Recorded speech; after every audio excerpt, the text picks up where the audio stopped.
Vážení přátelé, dobrý den. Pozvání na dnešní schůzku přijal režisér a scenárista, mnohonásobný držitel Českého lva, pan Jan Pachl. Vítejte. Dobrý den, děkuji za pozvání.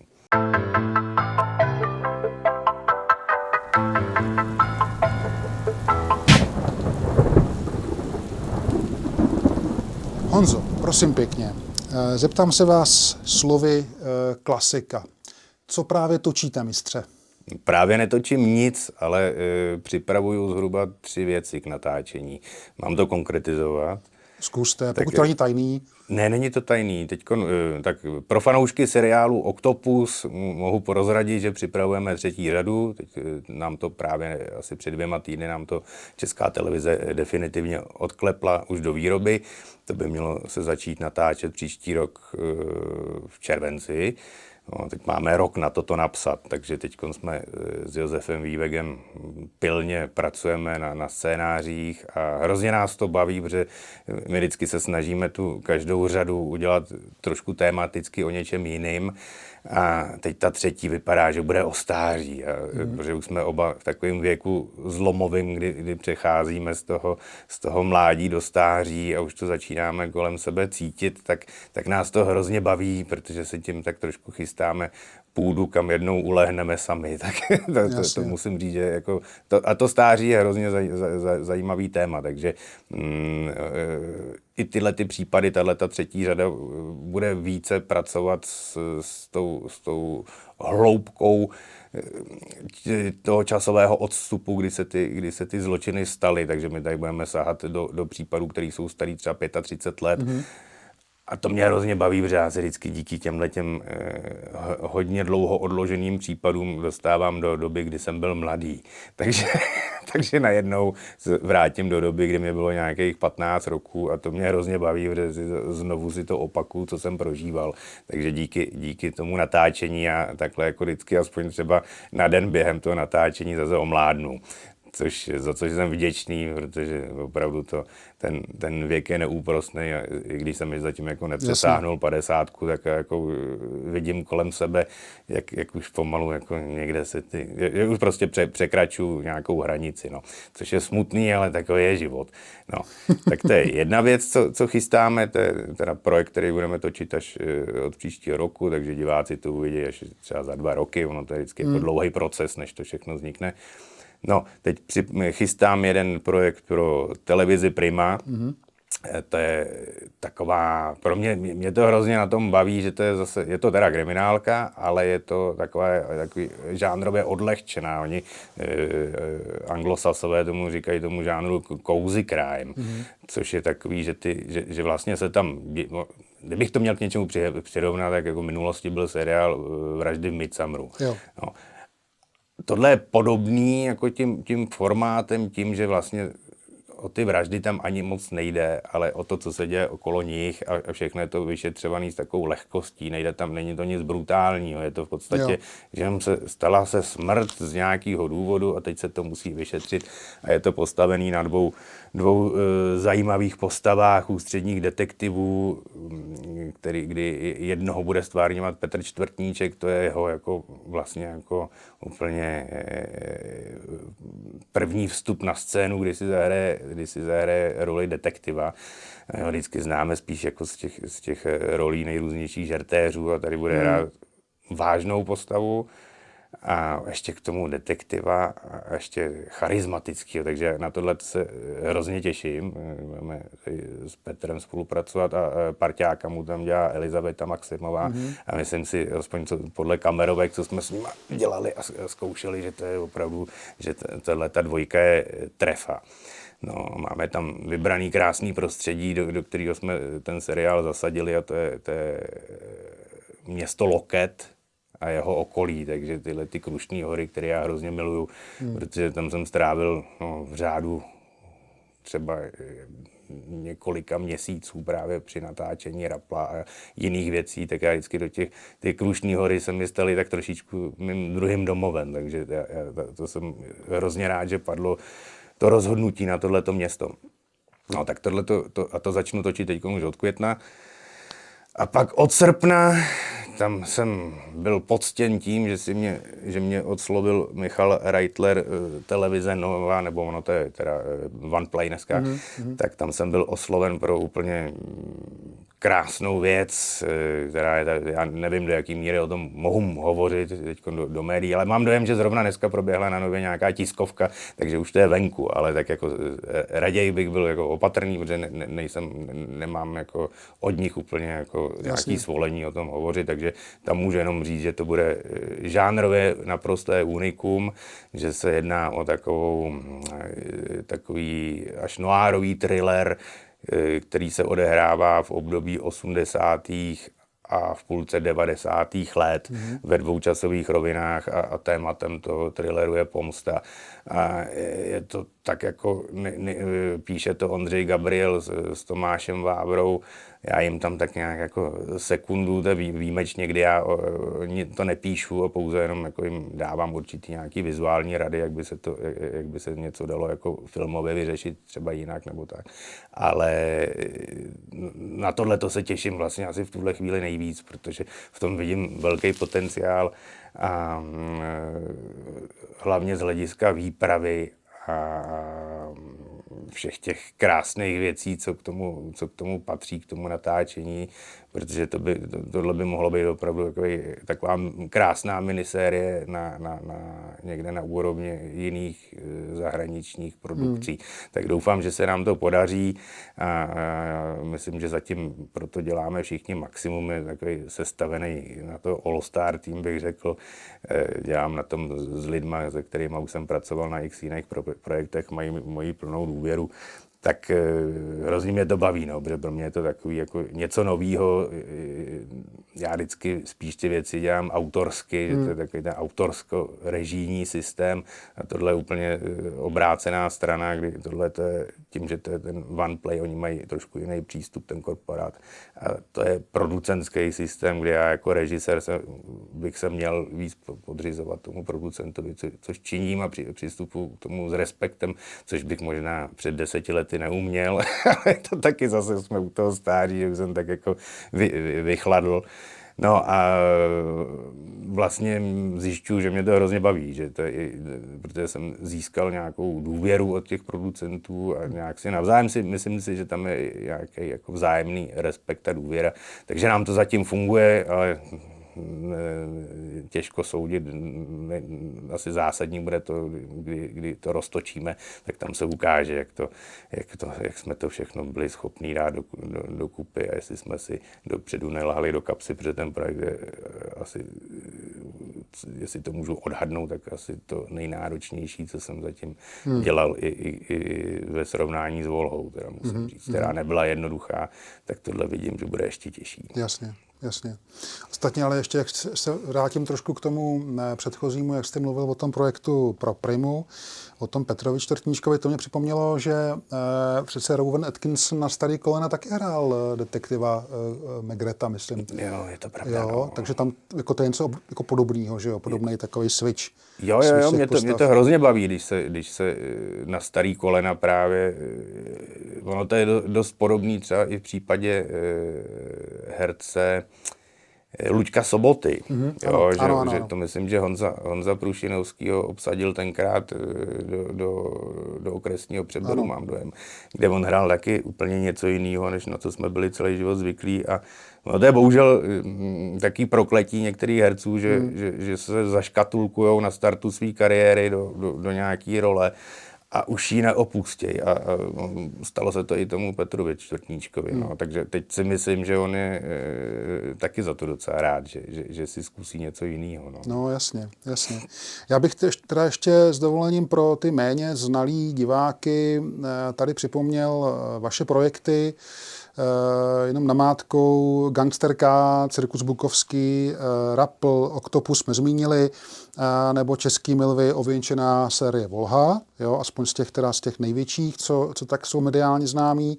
Mimochodem, může si Honzo tak komplexní autor, jako jste vy, vůbec připustit ten tlak toho současného jakoby hrozně jako přeboostovaného všeho v tom mediálním světě, jakoby televize, sociální sítě, jako kompletně internet a tak dále, jako neomezuje vás to nějak v tom tvůrčím úsilí?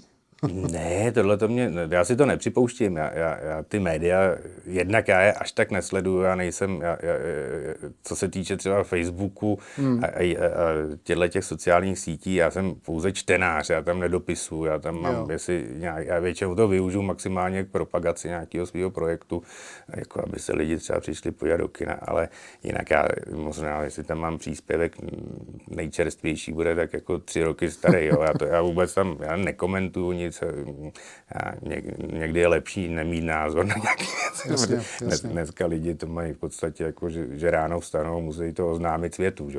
Tak to já nemám. A bulvár, já ho naopak někdy beru inspirativní pro mě, protože pro je tak jako zrcadlo společnosti, takový to zcela upřímný, takže jako já dost často čerpám z bulváru některé situace, já jsem za ně rád a pro mě je to taková satira v podstatě, takže jako já bulvár beru velmi vděčně, protože vidím, jaký společenský vzorek se kolem nás pohybuje, na který já bych normálně vůbec bych ani nevěděl, že ty lidi existují, takže mě to přijde jako super. To mám i tím inspirovaný jeden seriál, který výhledově bychom chtěli dělat, tak jako vzniknul celý jenom jako z bulvárních postav. No a to je zatím jako hudba budoucnosti.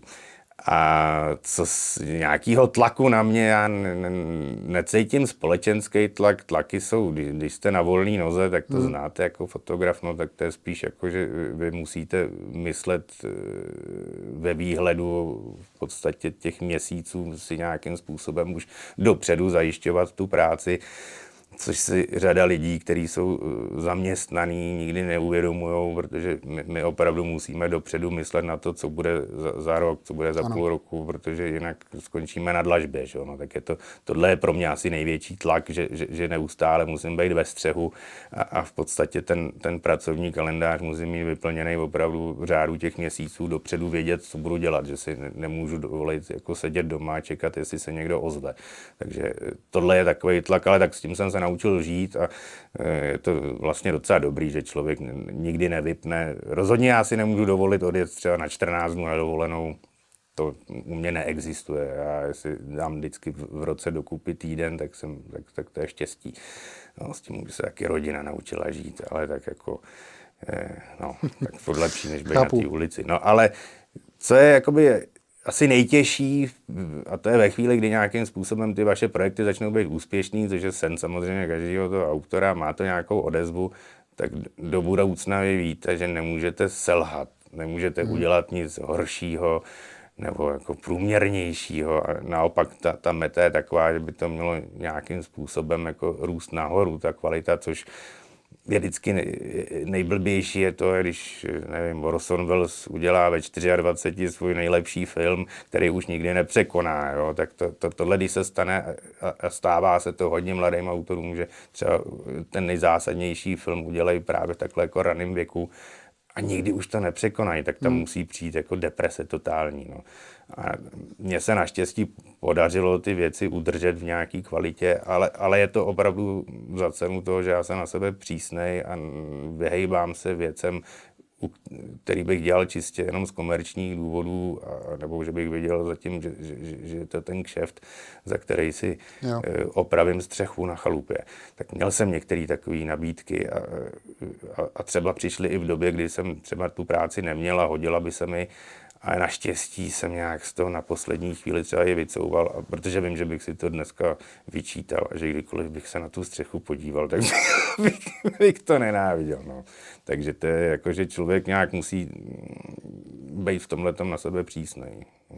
Jo, tak vlastně ta vaše tvorba ale má poměrně kontinuálně vzestupnou tendenci, aspoň co tak těch posledních 15 let registruju. Se zmínil ten Vokutopus 3, že jo, co teďka se bude dělat. Mám pocit, že zrovna ten první díl druhé řady měl nějakou rekordní sledovanost, co si tak pamatuju z médií. Jakože řekněte mi, že vlastně jste dělal i jakoby klasický film do kina, to byl ten projekt Gangster K, že jo, a tak dále. A ještě tam byl jeden nějaký film, ale vlastně ta většina té vaší tvorby je, řekněme, na té televizní platformě. Znamená to, že televize pořád ještě má co říct, jako v době internetu a iPhoneů a kdy všichni se koukají na ty filmy takhle maličký a tak dále, jako je to pořád platný médium dneska? No já myslím, že naopak jako právě ta kvalita té televize dneska narůstá oproti kinu, který je bohužel za mě v dnešní době umírá, jo, ale je to daný návštěvností v kinech, protože samozřejmě ono to trošku zapříčinil covid, jo, ale není to, na to se vymlouvají všichni, že za všechno může covid a není to, je to jenom jako jeden z důsledků a ta návštěvnost v dnešní době je třeba na třetině původní návštěvnosti kin, takže když dneska vám přijde na film, který uděláte 100 000 diváků, tak už si můžete tleskat.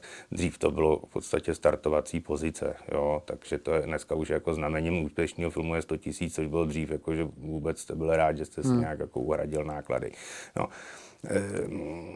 Já v podstatě, popravdě řečeno, kdybych dělal jenom film, což znamená, že stejně jich víc, jak jeden za rok neuděláte, tak já bych se tím třeba neuživil. Jo. Takže pro mě ani jako z mýho pohledu, pro mě by film byl v tuhletu chvíli čistě jenom jako koníček. Já mám film rád, budu rád, když mi bude dopřáno si ještě nějaký udělat, ale v tuhletu chvíli mě by to neuživilo a nemůžu, je to příliš jako drahej koníček, takže já se teď spíš soustředím na projekty, které jsou právě ty televizní platformy. Otázkou je, do jaký míry do budoucna ještě bude fungovat vysílání s duchem, který už pro mladší generace naprosto nedává smysl. Myslím, že komerční televize už to tak začíná, máme tady OnePlay, máme tady Prima Plus, postupně začínají ustupovat nebo ten svůj program orientovat na mladší generace ve formě toho streamingu, že? Protože to dává smysl. Já osobně taky se nedívám na klasické vysílání. Já taky už u České televize využívám i vysílání. Nemám ani anténu, jo? Takže pro mě je jako i výhoda toho, že si můžu ten program zvolit sám, což starší generace neumějí ještě. Oni vlastně, pro ně je výhodnější to, že je jim ten program nabízen. No, a my už jsme vyrostli jinak a ty třeba generace našich dětí, tak ty už vůbec si neumím představit, že by si zapli televizi a koukali na co jim tam někdo podsouvá. To oni už vůbec takhle neumějí žít. Jo. A myslím si, že tam nějaký, jako dlouho to trvalo, než se třeba mý dcery byly schopný dívat na něco, co mělo víc jak 20 minut. Jo. Teď už jo, ale když byli mladší, tak v podstatě taková ideální forma byl TikTok, kde všechno probíhá do 2 minut. Jo. To hlavní sdělení. Jo. A ještě... Takže já si myslím, že do budoucna jako vysílání s duchem zanikne, maximálně možná bude ve formě nějaký veřejnoprávní služby, která je nutná, takže to bude fungovat, ale taková ta velká dramatika, publicistika i dokumentaristika asi se bude odehrávat teda streamingem, no, tam nevidím jinou cestu. Jasně. Ani důvod, proč by to tak nemohlo být. Jo, tak ty televize dneska, i když pořád jsou třeba středobodem nějakého rodinného domu, že v tom obýváku je nějaká velká televize, která bývá připojená na internet, že tam si ty děti jenom přepínají ty vstupy. Honzo, vy jste zmínil tu vaši oblibu v té minulosti, že se jako vracíte do těch svých jako mladých let. Já jsem si všiml, že vlastně i spousta těch vašich příběhů, protože vy si sám píšete scénáře u většiny projektů, že častokrát se v těch různých detektivkách jako vracíte do minulosti, Vistra, Octopus, jo, tam vlastně celý v té první řadě se ten starý případ prolíná, že jo, celou tou sérií. Jo.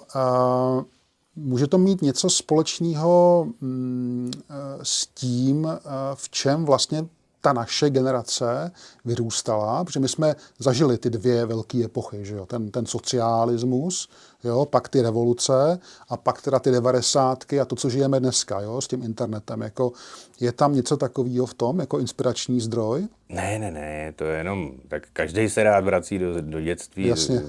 Tady Zdeněk Svěrák, když ten si to splnil filmem Obecná škola, že jo, pak ještě napsal to Postrniští bohos a je tam vždycky nějaká nostalgie a je to i daný nějakým věkem, kdy se k tomu jako chcete vrátit. Já jsem spíš měl potřebu, a už to nemám, ale měl jsem v případě Volhy, já jsem se potřeboval nějak sám konfrontovat s tím příšerným obdobím normalizace, ve kterém jsem vyrost. Tak to jsem měl nějakou potřebu tohleto jako nějak si i pro sebe sformulovat a o co tam vlastně šlo a nějakým způsobem to zanechat tu stopu v nějaký modernější podobě, než se to točívávalo, nebo tam existují řada normalizačních seriálů nebo filmů, a to si dneska nikdo nepustí a navíc jsou jednorozměrný, že? Protože jsou jenom čistě z pohledu těch normalizačních autorů. No. Tak tohle měl být tak jako nadhled na to, co to vlastně bylo, takový to jako snaha se zmapovat tu dobu, o co tady šlo a že to bylo fakt jako hnusný, protože se najednou o tom přestalo povídat. Vím, že to je jako v 90kách to bylo, se plivalo, že jo, na komunismu, to je jasný, tak byly nějaký jako dvě frakce, který jedna zastávala, že jo, že to bylo bezvadný, druhá, že to bylo špatný, a to byla teda většinová naštěstí. No, takže, ale pak najednou jako přišly ty 0. léta, že jo, no a od nějakého prostě, jak se to přetáhlo někam k těm 2015 a tak najednou jakoby to stigma té minulosti zmizelo. A už to vůbec nikdo nebral vážně. Najednou jako dřív nemohl dělat nikdo v parlamentu, kdo měl estébáckou minulost, byly prověrky.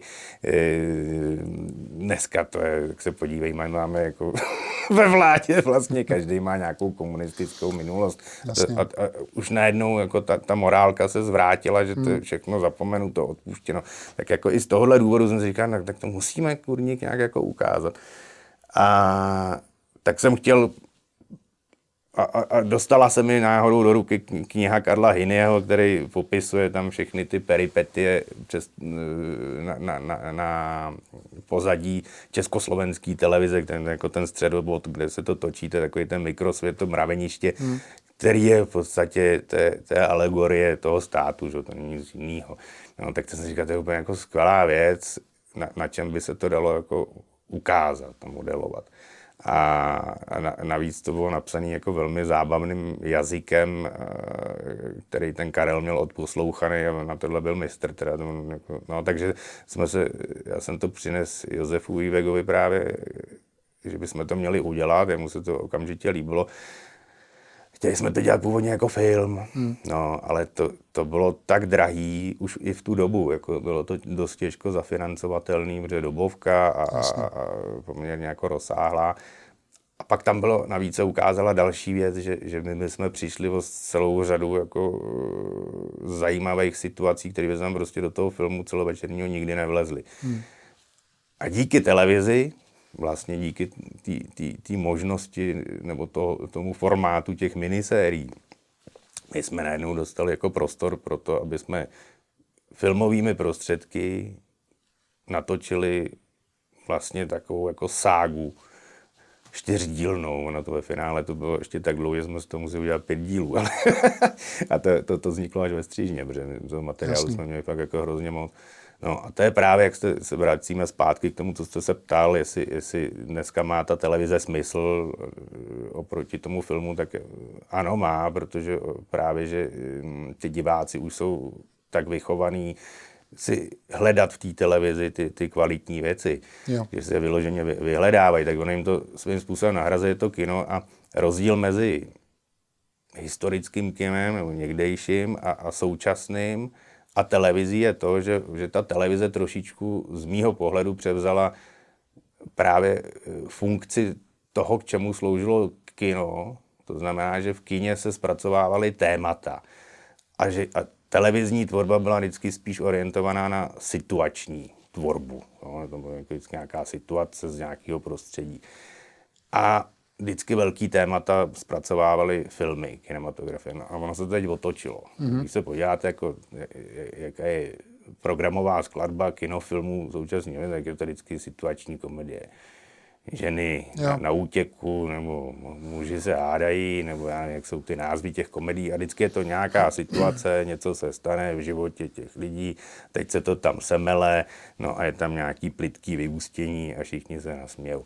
Ale jako, že by bylo nějaký jako závažný téma, tak to je v podstatě v dnešní době, to zpracovávají ty televize.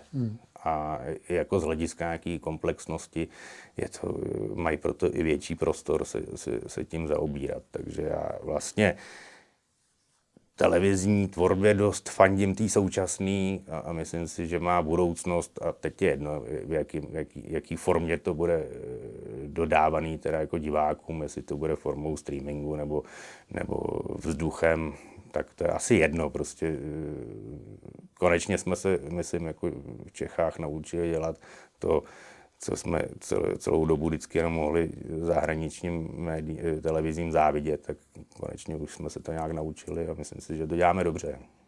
A tak ono se to i technologicky prohnulo, že dneska jako točit film vlastně je skoro podobný jako točit televizní jako ságu, jak vy říkáte, jo? Že ta technika a ten postup, jako tím, že je ten digitál že společný, tak je to vlastně podobný.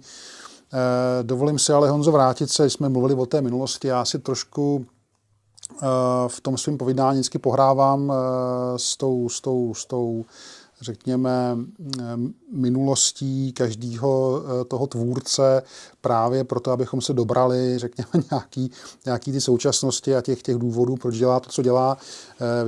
Vy jste ročník 1977, pokud se nemýlím.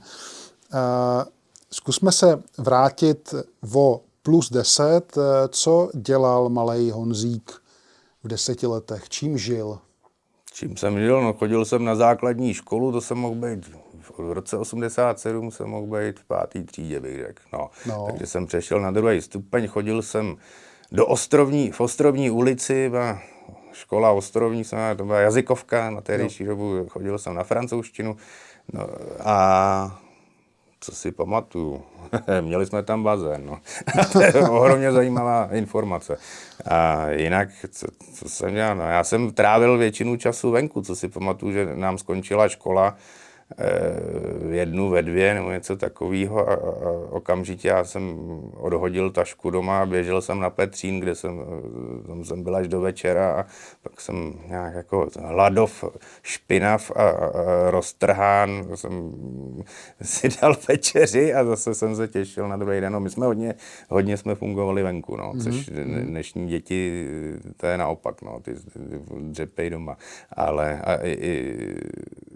je mi za těžko je vždycky jako někam vykopat, no, z toho bytu, ale tak je to jinak, no, mají to jinak, no. Jasně. Potom teda přišla sametová revoluce, tak dá se tam mluvit třeba na počátku 90. let o nějakých, řekněme, prvních filmech, který by vás nějak ovlivnili nebo na vás jako na dítě zapůsobili? To je ještě asi brzo. Já myslím, že jsem to začal vnímat, protože mě v té době bylo 13, když přišla revoluce. Tak já jsem vůbec jako byl rád, že jsem se vyznal v tom, co se děje, že jo, a to bylo hrozně rychlý. Tam se během roku prostě dost se přerodila najednou ta společnost, jo, že to bylo, my jsme, já vím, jsme ještě v listopadu jsme chodili a soudruhovali jsme a v lednu už to bylo sprostý slovo, že jo, a teď tam ty učitelky, když jsme chtěli nasrat, tak jsme jim říkali záměrně jako soudružko, že jo, a teď tam byl ten vždycky ty klany těch přeučených ruštinářek na angličtinářky a uměli prdlajs, že jo, a no bylo to taková jako zvláštně jako smutná doba, ještě fakt ten přerod, kdy řada lidí dostala fakt jako některý oprávnění, některý méně jako přes držku. A my jsme z toho měli jako děti legraci, když jsme tomu úplně jako vlastně zpětně si říkám, no tak to bylo to od nás někdy krutý, protože jsme úplně neviděli, jako co všechno se zatím děje, že no. Ale tak bylo to strašně rychlý a že vlastně jako během roku, já vím, že jsem potom v nějaký té 8 najednou mě přišlo, jako kdyby už jako jsme v té nově nabitý demokracii žili jako celou dobu, že se najednou jako se úplně zapomnělo, co bylo předtím. Jo. Tak to bylo to fakt, jako ten přerod byl šíleně rychlej. Najednou otevřely se noční kluby a ten život byl najednou jako, no pak přišly ty 90, že to byla jízda. To bylo šílený. Řekněte mi, Honzo, jako lajkovi, jako úplnému blbci, o čem ten film vlastně byl? To je jenom pocit. To je 15-minutový pocit. Jo, já jsem si to říkal. No. To byla taková vzpomínka, prostě to je jak teď hodně se věnuju tomu přecházení jako z toho produktivního věku do toho stáří, nebo ta příprava na stáří, tak tenkrát jsem opouštěl dětství, bych tak jako řekl, nebo jako ne mládí, ale dětství jsem opouštěl. To bylo takový, já mám těch 25, tak něco jako odhodíte nějaký tu jednu část té rakety, co vezete na zádech, tak odpustil jsem jeden článek, tak teď odpouštím další palivovaný článek. Dost často musím říct, že i ty zahraniční seriály, které obdivujeme, máme rádi, tak ty jsou úplně špatný, jako třeba v těch posledních dílech, jakože oni mají to postavený tak, aby toho diváka čapli, tak třeba ty první 3-4 díly jsou úplně super nabušený akci, že člověk říká, ježiš, kam až tohle může jako dojít. No a ono to pak začne padat. A najednou to samotné vyústění je jako úplně pitomý. Kdežto u nás třeba jsou to, co děláme s Josefem, tak ty rozjezdy jsou pomalejší, jako výrazně, tam je to jako pomalý, no ale my zase máme to vygradovaný, že u nás vždycky mají největší tah právě ty poslední díly, to je úplně naopak. No. Je to detektiv amatér, který se vydává vlastně vyřešit nějaký případ z toho důvodu, aby očistil sám sebe. Takže že se tam je, ten divák je schopen se s ním identifikovat, protože říká, no a tohle se může stát i mně, že mě manželka vykopne na ulici a já do toho zjistím, že jsem podezřelý z vraždy milenky. Že? A teď vlastně tou perspektivou naprostého amatéra se prokousáváte příběhem a vlastně jste schopný se s ním identifikovat. Na rozdíl od třeba majora Kalaše, se kterým se nikdy neidentifikujete, protože nikdo z nás není detektiv. Tak ono to poznáte už jako podle tónu toho recenzenta v podstatě jako po prvních 3 větách. Jo? Jako, že buď někdo jako si dá tu práci a tu věc analyzuje, jo? A mě nevadí, když to někdo skritizuje, to je jedno, ale musí to být jako konstruktivní kritika. Která stojí na nějakém jako pevném základu a je tam cítit ten důvod, proč se to nelíbí. Ale ve chvíli, já mám trošku dneska dojem, že ty lidi to v podstatě jenom trolej a hejtujou z nějakého důvodu, protože jim nesedíte, jo? Že, nebo já nevím, něco se těžko říct a vynášejí dost jako ultimativní soudy, aniž by jako k nim měli důvod, jo? Že ve chvíli, kdyby člověk si s nima začal o tom bavit, tak jako zjistíte, že oni vůbec proto nemají jako jediný důvod to takhle jako zničit hned. Jo? A vím, že to se nám stalo u Volhy a já nevím, co se tam stalo na začátku, na ČSFD, že ta věc ještě ani neskončila, běželo to asi 15 minut, no a už tam jeli jako šílený, ale takovýhle dlouhý, jako že to mělo půlstránkový jako odsuzující recenze, že to vypadalo skoro, jak když to je na objednávku. Jo. A já se právě jako snažím pak, že tu nahotu tam mám, tak aby měla nějaký význam, no, ať už provokativní, nebo minimálně emocionální, no, takže pakliže já využívám nahotu ve filmu, tak to nikdy není jen tak, že bych to za každou cenu si chtěl prosadit to, že tam musí herečka ukázat poprsí. Tak ne, že by to neříkal každý režisér tohle, jo? Ne, já vím, ale jakože vždycky se snažím. Jasně, chápu. Pořád dostávají herečky práci přes postel? Jasně, akorát u mě to nějak nefunguje, nevím, asi mám už jako v posteli plno.